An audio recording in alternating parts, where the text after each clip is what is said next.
में हम सभी हरतालिका तीज की व्रत कथा सुनने वाले हैं, तो वीडियो के अंत तक बने रहिएगा। वीडियो को लाइक और कमेंट में हर हर महादेव का नारा जरूर लगाइएगा।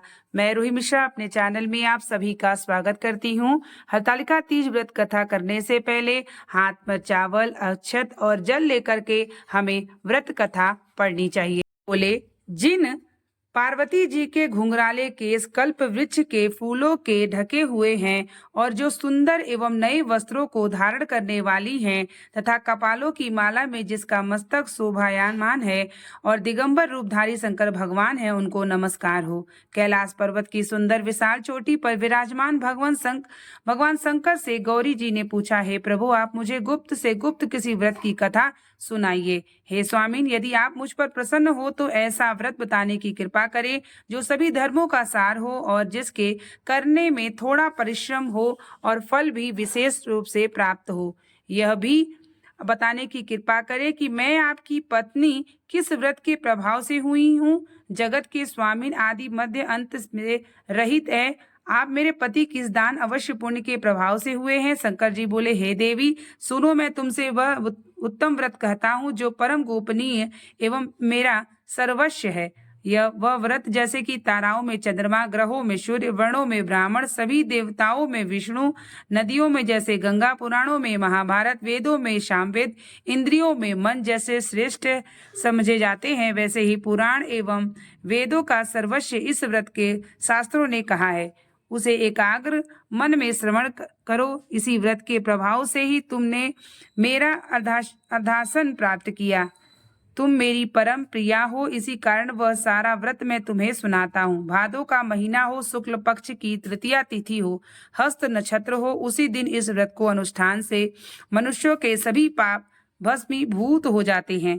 हे देवी, सुनो, जिस महान व्रत को तुमने हिमालय पर्वत पर धारण किया था वह सबका सब पूरा वृतांत मुझसे श्रवण करो। श्री पार्वती जी बोली, भगवान, वह सर्वोत्तम व्रत मैंने किस प्रकार किया था वह यह सब है महेश्वर, मैं आपसे सुनना चाहती हूँ। शिव जी ने बोले, हिमालय नामक एक उत्तम महान पर्वत है। नाना प्रकार की भूमि तथा वृक्षों से वह शोभायान है। अनेकों प्रकार के पक्षी वहां अपनी मधुर बोलियों से उसे शोभायान कर रहे हैं एवं चित्रित विचित्र मृगादिश पशु वहां विचरते हैं। देवता, गंधर्व, सिद्ध, चारण एवं गुहाक प्रसन्न होकर वहां घूमते रहते हैं। गंधर्व गायन करने में मग्न रहते हैं। नाना प्रकार की वैडूर्य मणियां तथा सोने की ऊंची चोटियां रूपी भुजाओं से आकाश पर लिखता हुआ दिखाई देता है। उसका आकाश से स्पर्श इसी प्रकार से है जैसे कोई अपने मित्र के मंदिर को छू रहा हो। वह बर्फ से ढका रहता है। गंगा नदी की ध्वनि से वह सदा शब्दमान रहता है। हे पार्वती, तुमने वही बाल्यावस्था में 12 वर्ष पर्यंत कठोर तप किया, अधोमुख होकर केवल धूम्रपान किया, फिर 64 वर्ष पर्यंत पके पके पत्ते खाए, माघ महीने में जल में खड़ी हो तप, मास में अग्नि का सेवन किया, सावन में अंतपान का त्याग कर दिया, एकदम बाहर मैदान में जाकर तप किया। तुम्हारे पिताजी तुमसे इस प्रकार के कष्टों को देखकर घोर चिंता में व्याकुल हो गए। उन्होंने विचार किया कि यह कन्या किसको दी जाए। उस समय ब्रह्मा जी के पुत्र परम धर्मात्मा श्रेष्ठ मुनि श्री नारद जी तुम्हें देखने के लिए वहां आ गए। उन्हें अर्ध आसन देखकर हिमाचल ने उससे कहा, हे श्रेष्ठ मुनि, आपका आना शुभ हो। बड़े भाग्य से ही आप जैसे ऋषियों का आगमन होता है। कहिए, आपका शुभागमन किस कारण हुआ है। श्री नारद जी मुनि जी बोले, पर्वतराज सुनिए, मुझे स्वयं विष्णु भगवान ने आपके पास भेजा है। आपकी यह कन्या रत्न है, किसी योग्य व्यक्ति को समर्पण करना है, उत्तम है। संसार में ब्रह्मा, इंद्र, शंकर इत्यादि देवताओं में वासुदेव श्रेष्ठ माने जाते हैं, उन्हें ही अपनी कन्या देना उत्तम है। मेरी तो यही सम्मति है। हिमालय बोले, देवादिदेव वासुदेव यदि स्वयं ही जब कन्या के लिए प्रार्थना कर रहे हैं और आपके आगमन का भी यह प्रयोजन है तो अपनी कन्या उन्हें दुर्गा। यह सुनकर नारद जी वहां से अंतर्धान होकर शंख चक्र गदा पद्मधारी से के पास पहुंचे। नारद जी बोले, हे देव, आपका विवाह निश्चित हो गया है।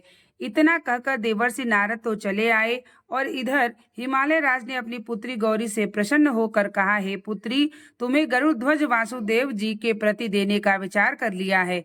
पिता के इस प्रकार के वचन सुनकर पार्वती अपनी सखी के घर गई और अत्यंत दुखित होकर पृथ्वी पर गिर पड़ी और विलाप करने लगी। उन्हें इस प्रकार दुखित हो विलाप करते सखी ने देखा तो पूछने लगी, हे देवी, तुम्हें क्या दुख हुआ है? मुझसे कहो और तुम्हें जिस प्रकार से भी सुख हो मैं निश्चय ही वही उपाय करूंगी। पार्वती जी बोली, सखी, मुझे प्रसन्न करना हो तो मेरी अभिलाषा सुनो। हे सखी, मैं कुछ और चाहती हूँ, मेरे पिता कुछ और करना चाहते हैं।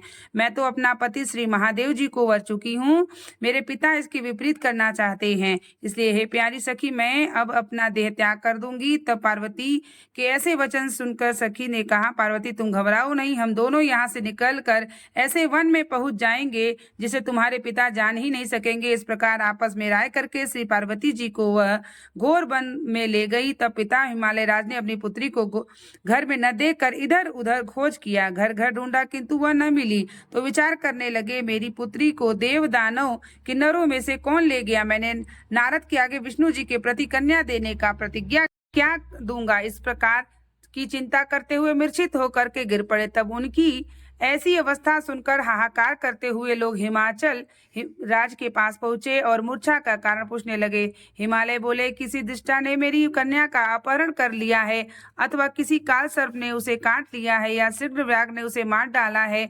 पता नहीं मेरी कन्या कहाँ चली गई है, किस दुष्ट ने उसे हर लिया। ऐसा कहते कहते शोक से संतप्त होकर हिमालय राजवायु में कंपायमान महावृक्ष के समान कांपने लगे। तुम्हारे पिता ने सिंह, व्याघ्र, भल्लुक आदि हिंसक पशुओं से भरे हुए एक वन में दूसरे वन में जा जाकर तुम्हें ढूंढने का बहुत बड़ा प्रयत्न किया। इधर अपनी सखियों के साथ एक घोर वन में तुम भी जा पहुंची। वहां एक सुंदर नदी बह रही थी और उसके तट पर बड़ी गुफा थी जिसने तुमने देखा। तब अपनी सखियों के साथ तुमने उस गुफा में प्रवेश किया। खाना पीना त्याग करके वहां तुमने मेरी पार्वती युक्त बालू का लिंग स्थापित किया। उस दिन भाद्रो मास की तृतीया भी साथ में हस्त नक्षत्र था। मेरी अर्चना तुमने बड़े प्रेम से आरंभ की, बाजों तथा गीतों के साथ रात को जागरण भी किया। इस प्रकार तुम्हारा परम श्रेष्ठ व्रत हुआ। उसी व्रत के प्रभाव से मेरा आसन हिल गया। तब तत्काल ही मैं प्रकट हो गया जहाँ तुम सखियों के साथ थी। मैंने दर्शन देकर कहा कि हे वनानरे, वर मांगो तुम। तब तुम बोली, हे देव महेश्वर, यदि आप प्रसन्न हो तो मेरे स्वामी बनिए। तब मैंने तथास्तु कहा, फिर से वहां से अंधान होकर कैलाश पर पहुंचा। इधर जब प्रातः काल हुआ तब तुम मेरी लिंग मूर्ति की नदी विसर्जन किया। अपनी सखियों के साथ वन में प्राप्त कंदमूल फल आदि से तुमने पारण किया। हे सुंदरी, उसी स्थान पर सखियों के साथ तुम सो गई। हिमालय राज तुम्हारे पिता भी उस घोर वन में आ पहुंचे। अपना खाना पीना त्याग कर वन में चारों ओर ढूंढने लगे। नदी के किनारे दो कन्याएं को सोता हुआ उन्होंने देख लिया और पहचान लिया। फिर तो तुम्हें उठाकर गोदी में लेकर के तुमसे कहने लगे, हे पुत्री, सिंह, व्याघ्र आदि पशुओं से पूर्ण इस घोर में वन क्यों आई? तब श्री पार्वती जी बोली, पिताजी सुनिए, आप मुझे विष्णु को देना चाहते हैं। आपकी यह बात मुझे अच्छी न लगी, इससे मैं वन में चली आई। यदि आप मेरा विवाह शंकर के साथ करेंगे तो मैं घर चलूंगी, नहीं तो यही रहने का मैंने निश्चय कर लिया है। तब तुम्हारे पिताजी ने कहा कि हे मस्तु, मैं शंकर के साथ तुम्हारा विवाह करूंगा। उनके ऐसा कहने पर ही तब तुम घर आई। तुम्हारे पिताजी ने तब विवाह विधि से तुम मुझे समर्पित कर दिया। हे पार्वती जी, उसी व्रत का प्रभाव है जिससे तुम्हारे सौभाग्य की वृद्धि हो गई। अभी तक किसी के सम्मुख मैंने इस व्रत का वर्णन नहीं किया है। हे देवी, इस व्रत राज का नाम भी अब श्रवण कीजिए, क्योंकि तुम अपनी सखियों के साथ इस व्रत के प्रभाव से हरी गई। इसी कारण इस व्रत का नाम हरितालिका हुआ। पार्वती जी बोली, हे प्रभु, आपके इसका नाम तो कहा, कृपा करके इसकी विधि भी बताइए। इसके करने से कौन कौन सा फल कौन होता है और किस प्रकार से कौन इस व्रत को करे? ईश्वर बोले, हे देवी, सुनो, यह व्रत सौभाग्य वर्धक है। जिसका सौभाग्य की इच्छा के प्रयत्न पूर्वक इस व्रत को करे। सबसे प्रथम वेदी की रचना करे। 4 केले का खम्भ रोपित उस चारों बंदरवाल बांधे, ऊपर वस्त्र बांधे, विविध रंगों के और भी वस्त्र लगावे। उस मंडप के नीचे भूमि पर अनेक चंदनादि सुगंधित जल द्वारा लीपे, शंख मंत्र आदि बाजे बजवाएं। वह मंडप मेरा मंदिर, इसलिए नाना प्रकार के मंगल गीत वहां होने चाहिए। शुद्ध रेती का मेरा लिंग श्री पार्वती के साथ वहां स्थापित करे। बहुत से पुष्पों के द्वारा गंध पुष्प आदि मेरा पूजन करे। प्रकार के मिष्टादि नैवेद्य समर्पित करे। रात को जागरण करे। नारियल, सुपारी, मौसमी, नींबू, बगल, बीज, एवं ऋतु अनुसार बहुत से फल, उस ऋतु होने वाले नाना प्रकार के कंद मूल, सुगंधित धूप आदि सब लेकर इन मंत्रों द्वारा पूजन करके चढ़ावे। मंत्र यह शिव शांत पंचमुखी सूली नंदी भृंगी महाकाल गणों से युक्त शंभु आपको नमस्कार है।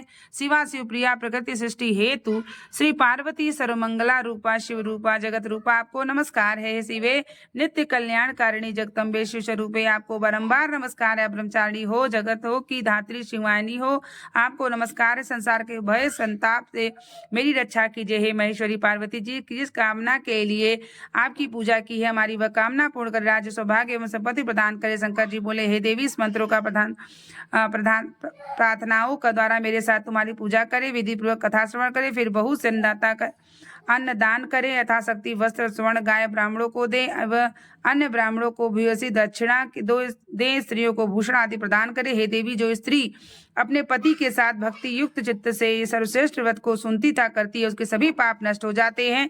7 जन्मों तक उसे राज्य की प्राप्ति होती है, सौभाग्य की वृद्धि होती है। जो नारी भादों की शुक्ल पक्ष की तृतीया के दिन व्रत की नहीं धारण करती, आहार ले लेती है, वह 7 जन्मों तक बंधना रहती है एवं जन्म जन्म में विधवा हो जाती, दरिद्रता पाकर अनेकों कष्ट उठाती है। उसे पुत्र शोक छोड़ना ही है। और जो उपवास नहीं करती वह घोर नरक में पड़ती है। अन्न के आहार करने से शुकरी जन्म मिलता है, फल खाने से बानरी होता है, जल पीने से जोक होती है, दुग्ध के आहार सर्पड़ी होती है, मांसाहार व्याघ्री होती है, बिल्ली होती है, मिठाई खा लेने से चींटी होती है, सभी वस्तुओं को खा लेने से मक्खी हो जाती है, सो जाने पर अजगरी का जन्म पाती है, पति के साथ ठगी करने पर मुर्गी हो जाती है। शिव जी को बोले, इस कारण सभी स्त्रियां को प्रयत्न पूर्वक सदा यह व्रत करते रहना चाहिए। सोने तांबे एवं बांस बने अथवा मिट्टी के पात्र में अन्न रखे, फिर फल वस्त्र दक्षिणा आदि सब श्रद्धापूर्वक विधान श्रेष्ठ ब्राह्मण को दान करे, उनके अनंत पारण पर ध्यान भोजन करे। हे देवी, जो स्त्री इस प्रकार से व्रत किया करती है वह तुम्हारे समान ही अपने पति के साथ इस पृथ्वी पर अनेकों भोगों को प्राप्त करके इस आनंद विहार करती है और अंत में शिव का सानिध्य प्राप्त करती है। इस कथा के श्रवण करने से 1000 अश्वमेघ 100 वाजपेयी यज्ञ का फल प्राप्त होता है। श्री शिव जी बोले, हे देवी, इस प्रकार मैंने आपको इस सर्वश्रेष्ठ का महात्म्य सुनाया और जिसके अनुष्ठान मात्र से करोड़ों योग का फल प्राप्त होता है।